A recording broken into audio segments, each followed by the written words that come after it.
Hi friends, welcome to my YouTube channel. ಇವತ್ತು ಭೀಮ್ನ ಅಮಾವಾಸ್ಯೆ. ಬೆಳಿಗ್ಗೆ ಬೇಗನೆ ಎದ್ದು ಎಲ್ಲ ಕೆಲಸನೂ ಮುಗಿಸ್ಕೊಂಡು ಸ್ನಾನ ಎಲ್ಲ ಆದಮೇಲೆ ದೇವ್ರ ಪೂಜೆಗೆ ರೆಡಿ ಮಾಡ್ಕೋತಾ ಇದ್ದೀನಿ. ಭೀಮ್ನ ಅಮಾವಾಸ್ಯೆ ಪೂಜೆನ ನಮ್ಮನೇಲಿ ಯಾವ ರೀತಿ ಮಾಡ್ತೀನಿ ಅಂತ ಹೇಳಿ ಈ ಲಾಗಲ್ಲಿ ಶೇರ್ ಮಾಡ್ಕೋತೀನಿ. ವಿಡಿಯೋನ ಎಲ್ಲೂ ಸ್ಕಿಪ್ ಮಾಡದೆ ಪೂರ್ತಿಯಾಗಿ ನೋಡಿ. ಭೀಮ್ನ ಅಮಾವಾಸ್ಯೆ ದಿನ ವಿಶೇಷವಾಗಿ ಹಚ್ಚುವಂತಹ ಶಿವಪಾರ್ವತಿ ಸ್ವರೂಪವಾದ ಜೋಡಿ ದೀಪನ ಹಚ್ಚೋದಕ್ಕೆ ರೆಡಿ ಮಾಡ್ಕೋತಾ ಇದ್ದೀನಿ. ಈ ದೀಪನ ಭೀಮ್ನ ಅಮಾವಾಸ್ಯೆ ದಿನ ಏನಕ್ಕೆ ಹಚ್ತಾರೆ ಅಂತ ಅಂದರೆ, ಈ ದಿನ ಶಿವಪಾರ್ವತಿ ಭೀಮನಿಗೆ ಮದುವೆ ಮಾಡಿಸಿದಂಥ ದಿನನ ಭೀಮ್ನ ಅಮಾವಾಸ್ಯೆ ದಿನವಾಗಿ ಆಚರಿಸ್ತಾರೆ. ಮದುವೆ ಆಗಿರೋ ಹೆಣ್ಮಕ್ಳು ಗಂಡನಿಗೆ ಭೀಮನ ಥರ ಶಕ್ತಿ ಜಾಸ್ತಿ ಆಗಲಿ ಅಂತ ಹೇಳಿ ಈ ದೀಪನ ಹಚ್ಚಿ ಶಿವಪಾರ್ವತಿಗೆ ಸಂಕಲ್ಪನ ಮಾಡ್ಕೋತಾರೆ. ಮದುವೆ ಆಗಿಲ್ದೇ ಇರೋ ಹೆಣ್ಮಕ್ಳು ಸಿಗುವಂಥ ಗಂಡ ಭೀಮನ ಥರ ಶಕ್ತಿಶಾಲಿಯಾಗಿ ಇರಲಿ ಅಂತ ಹೇಳಿ ಈ ದೀಪನ ಹಚ್ಚಿ ಶಿವಪಾರ್ವತಿಗೆ ಸಂಕಲ್ಪ ಮಾಡಿಕೊಂಡು ಪೂಜೆನ ಮಾಡ್ಕೋಬೋದು. ದೀಪಗಳನ್ನ ರೆಡಿ ಮಾಡಿಕೊಂಡು ಆದಮೇಲೆ ಹೂವಿಂದ ಅಲಂಕರಣ ಮಾಡ್ತಾಯಿದ್ದೀನಿ. ದೀಪಗಳಿಗೆ ಹೂವಿಂದ ಅಲಂಕಾರ ಮಾಡಿದಷ್ಟು ನೋಡೋದಕ್ಕೆ ತುಂಬಾ ಚೆನ್ನಾಗಿ ಕಾಣಿಸುತ್ತೆ. ದೇವ್ರ ಮನೆ ಎಲ್ಲ ರೆಡಿ ಮಾಡ್ಕೊಂಡು ಆದಮೇಲೆ ಹೊಸ್ಲಿಗೆಲ್ಲ ಅರಿಶಿನ ಕುಂಕುಮನ ಹಚ್ಚಿ ರಂಗೋಲಿ ಬಿಟ್ಟು ದೇವ್ರ ಮನೆಯಲ್ಲೂ ಕೂಡ ಒಂದು ಪುಟ್ಟದಾಗಿ ರಂಗೋಲಿನ ಬಿಟ್ಟು ರೆಡಿ ಮಾಡಿ ಇಟ್ಕೊಂಡಿರೋ ದೀಪನ ಇಡ್ತಾ ಇದ್ದೀನಿ. ದೇವ್ರ ಮನೆ ಎಲ್ಲ ರೆಡಿ ಮಾಡಿಕೊಂಡು ಆದಮೇಲೆ ಪಾದ ಪೂಜೆ ಮಾಡೋದಕ್ಕೆ ಕಂಕಣನ ಮಾಡ್ಕೋಬೇಕು. ಕಂಕಣನ ರೆಡಿ ಮಾಡ್ಕೋತಾ ಇದ್ದೀನಿ. ಕಂಕಣನ ಮಾಡೋದಕ್ಕೆ ಉದ್ದವಾಗಿ ದಾರನ ಬಿಟ್ಟು ಒಂದು ಕಡೆ 3 ಗಂಟನ್ನ ಹಾಕಿ ಇನ್ನೊಂದು ಕಡೆ 4 ಗಂಟನ್ನ ಹಾಕ್ತಾ ಇದ್ದೀನಿ. ಒಟ್ಟು 7 ಗಂಟೆ ಆಯಿತು. ಹೂನ ಕಟ್ಟುವಾಗ 2 ಗಂಟನ್ನ ಹಾಕಿ ಕಂಕಣನ ರೆಡಿ ಮಾಡ್ಕೋಬೇಕು. ಒಟ್ಟು 9 ಗಂಟೆ ಆಗುತ್ತೆ. ಕಂಕಣ ಎಲ್ಲ ರೆಡಿ ಮಾಡಿಕೊಂಡು ಅದನ್ನು ಕೂಡ ದೇವ್ರ ಮನೇಲಿ ಇಟ್ಟು ಜೊತೆಗೆ ಸ್ವಲ್ಪ ಅಕ್ಷತೆನ ರೆಡಿ ಮಾಡ್ಕೋತಾ ಇದ್ದೀನಿ. ಎಲ್ಲನೂ ರೆಡಿ ಮಾಡ್ಕೊಂಡು ಆದಮೇಲೆ ಪಾದ ಪೂಜೆಗೆ ಬೇಕಾಗಿರೋ ಪೂಜೆ ಸಾಮಾನು ಕೂಡ ಒಂದು ತಟ್ಟೆಗೆ ಜೋಡಿಸ್ಕೋತಾ ಇದ್ದೀನಿ. ಆರತಿ ಮಾಡೋದಕ್ಕೆ 2 ದೀಪ, ಅರಿಶಿನ ಕುಂಕುಮ, ಅಕ್ಷತೆ, ಸ್ವೀಟು, ಹೂವು ಎಲ್ಲನೂ ಒಂದು ತಟ್ಟೆಗೆ ಜೋಡಿಸಿ ಇಟ್ಕೊಂಡಿದ್ದೀನಿ. ಎಲ್ಲನೂ ರೆಡಿ ಮಾಡಿಕೊಂಡು ಆದಮೇಲೆ ದೀಪಗಳನ್ನ ಹಚ್ತಾ ಇದ್ದೀನಿ. ನೈವೇದ್ಯ ಮಾಡೋದಕ್ಕೆ ನನಗೆ ಟೈಮ್ ಸಾಲಲಿಲ್ಲ, ಹಾಗಾಗಿ ಹಾಲು ಮತ್ತು ಬಾಳೆಹಣ್ಣು ಇಟ್ಟು ಪೂಜೆನ ಮಾಡ್ತಾಯಿದ್ದೀನಿ. ಮಹೇಶ್ ಅವರು ಕೂಡ ಸ್ನಾನ ಮುಗಿಸ್ಕೊಂಡು ಬಂದರು. ನಾನು ಕೂಡ ಅಷ್ಟರಲ್ಲಿ ಸೀರೆ ಹಾಕ್ಕೊಂಡು ರೆಡಿ ಆದೆ.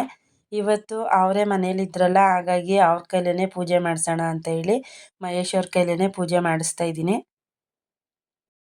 ಬೇರೆ ದಿನಗಳಲ್ಲಾದರೆ ಟೈಮೇ ಆಗೋದಿಲ್ಲ, ಅವ್ರಿಗೆ ಕೆಲಸಕ್ಕೆ ಲೇಟ್ ಆಗುತ್ತೆ ಅಂತ ಹೇಳಿ ಹೊರಟೋಗ್ತಿದ್ರು. ಇವತ್ತು ಭಾನುವಾರ ಆಗಿರೋದ್ರಿಂದ ಮನೇಲೇ ಇರ್ತಾರೆ, ಹಾಗಾಗಿ ನಿಧಾನವಾಗಿಯೇ ಪೂಜೆನ ಮಾಡಿ ಮುಗಿಸಿದ್ರು.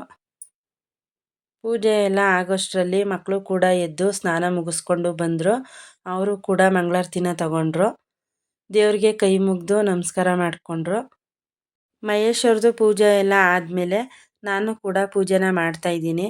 ಇವತ್ತು ಭೀಮ್ನ ಅಮಾವಾಸ್ಯೆ ಆಗಿರೋದ್ರಿಂದ ಶಿವಪಾರ್ವತಿನ ಸಂಕಲ್ಪ ಮಾಡಿಕೊಂಡು ಎಲ್ಲ ಒಳ್ಳೆಯದಾಗಲಿ ಅಂತ ಹೇಳಿ ಪೂಜೆನ ಮಾಡಿಕೊಂಡೆ. ಮನೆಯಲ್ಲಿ ಪೂಜೆ ಕೂಡ ತುಂಬ ಚೆನ್ನಾಗಿ ಆಯಿತು. ಪೂಜೆ ಎಲ್ಲನೂ ಬೇಗ ಮುಗಿಸ್ಕೊಳ್ಳೋದಕ್ಕೋಸ್ಕರ ದೇವ್ರ ಮನೆ ಎಲ್ಲನೂ ರೆಡಿ ಮಾಡ್ಕೊಂಡು ಆದಮೇಲೆ ಜೊತೆಗೇ ಪಾದ ಪೂಜೆಗೆ ಬೇಕಾಗಿರೋ ಪೂಜೆ ಸಾಮಾನು ಕೂಡ ರೆಡಿ ಮಾಡಿ ಇಟ್ಕೊಂಡೆ. ಭೀಮ್ನ ಅಮಾವಾಸ್ಯೆನ ನಮ್ಮ ಅತ್ತೆಯವರು ಅವ್ರ ಕಾಲದಿಂದ ಏನೂ ಆಚರಣೆ ಮಾಡಿಕೊಂಡು ಬಂದಿಲ್ಲ. ಅಮಾವಾಸ್ಯೆ ದಿನ ಮಾಮೂಲಿಯಾಗಿ ಪೂಜೆನ ಮಾಡ್ತಾರೆ. ನಾವು ಯಾವುದೇ ಪೂಜೆ ಮಾಡಿದ್ರೂ ಕೂಡ ಶ್ರದ್ಧೆ, ಭಕ್ತಿ, ನಂಬಿಕೆ ಇಟ್ಟು ಪೂಜೆನ ಮಾಡಿಕೊಂಡ್ರೆ ನಮಗೂ ಕೂಡ ಮನಸ್ಸಿಗೆ ಸಮಾಧಾನ ಅನಿಸುತ್ತೆ. ನಾವು ಮಾಡಿರೋ ಪೂಜೆ ಫಲ ಕೂಡ ನಮಗೆ ಸಿಗುತ್ತೆ. ನಮ್ಮನೇಲಿ ಯಾವುದೇ ಪದ್ಧತಿ ಇಲ್ಲದೆ ಇದ್ದರೂ ಕೂಡ ಮಹೇಶ್ ಅವ್ರಿಗೆ ಪಾದ ಪೂಜೆನ ಮಾಡಲೇಬೇಕು ಅಂತ ಹೇಳಿ ನಾನು ಮದುವೆ ಆಗಿರೋ ವರ್ಷದಿಂದ ಇಲ್ಲಿವರೆಗೂ ಪ್ರತಿ ವರ್ಷವೂ ಭೀಮ್ನ ಅಮಾವಾಸ್ಯೆ ದಿನ ಮಹೇಶ್ ಅವ್ರಿಗೆ ಪಾದ ಪೂಜೆನ ಮಾಡಿಕೊಂಡು ಬಂದಿದ್ದೀನಿ. ಪಾದ ಪೂಜೆ ಎಲ್ಲ ಆದಮೇಲೆ ದೇವ್ರ ಮನೇಲಿ ಇಟ್ಟು ಪೂಜೆ ಮಾಡ್ಕೊಂಡಿರೋ ಕಂಕಣನ ತಂದು ಕೈಗೆ ಕಟ್ಕೋತಾ ಇದ್ದೀವಿ. ಫಸ್ಟು ನಾನು ಮಹೇಶ್ ಅವ್ರ ಕೈಲಿ ಕಟ್ಟಿಸ್ಕೊಂಡೆ, ಆಮೇಲೆ ಅವ್ರ ಕೈಗೆ ನಾನು ಕಟ್ತಾ ಇದ್ದೀನಿ. ಭೀಮ್ನ ಅಮಾವಾಸ್ಯೆ ದಿನ ವಿಶೇಷವಾಗಿ ಗಂಡನಿಗೆ ಆಯಸ್ಸು, ಆರೋಗ್ಯ, ಅಭಿವೃದ್ಧಿ, ಏಳಿಗೆ ಎಲ್ಲ ಹೆಚ್ಚಾಗಲಿ ಅಂತ ಹೇಳಿ ಹೆಣ್ಮಕ್ಳು ದೇವರಿಗೆ ಸಂಕಲ್ಪ ಮಾಡಿಕೊಂಡು ಪೂಜೆನ ಮಾಡ್ತೀವಿ. ಪೂಜೆ ಎಲ್ಲ ಆದಮೇಲೆ ಮಹೇಶ್ ಅವ್ರಿಗೆ ಆರತಿನ ಮಾಡ್ತಾಯಿದ್ದೀನಿ. ಆರತಿ ಮಾಡುವಾಗ ಮಹೇಶ್ ಅವ್ರನ್ನ ನೋಡ್ಬಿಟ್ಟು ಜೋರಾಗಿ ನಗು ಬಂತು. ನನಗಂತೂ ನಗುನ ಕಂಟ್ರೋಲ್ ಮಾಡೋದಕ್ಕೆ ಆಗಲಿಲ್ಲ, ಜೋರಾಗಿ ನಗ್ಬಿಟ್ಟೆ. ನನ್ನ ನೋಡ್ಬಿಟ್ಟು ಮಹೇಶ್ ಅವರು ಕೂಡ ನಗ್ತಿದ್ರು. ಪೂಜೆ ಎಲ್ಲ ತುಂಬ ಚೆನ್ನಾಗಿ ಆಯಿತು. ಪೂಜೆ ಎಲ್ಲ ಆದಮೇಲೆ ಒಬ್ರಿಗೊಬ್ರು ಸ್ವೀಟ್ನ ತಿನ್ನಿಸಿದ್ವಿ.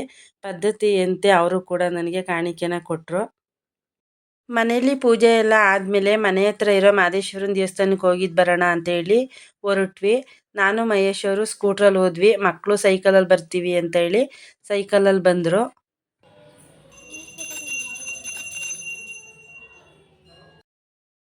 ಇವತ್ತು ಅಮಾವಾಸ್ಯೆ ಇರೋದ್ರಿಂದ ದೇವಸ್ಥಾನದಲ್ಲಿ ದೇವ್ರಿಗೆ ತುಂಬಾ ಚೆನ್ನಾಗಿ ಅಲಂಕಾರನ ಮಾಡಿದರು.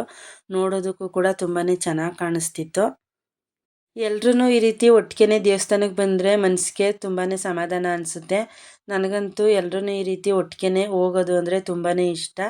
ದೇವ್ರ ದರ್ಶನ ಎಲ್ಲ ತುಂಬಾ ಚೆನ್ನಾಗಾಯಿತು. ಪ್ರಸಾದ ಈಸ್ಕೊಂಡು ಅಲ್ಲಿಂದ ಹೊರಟ್ವಿ.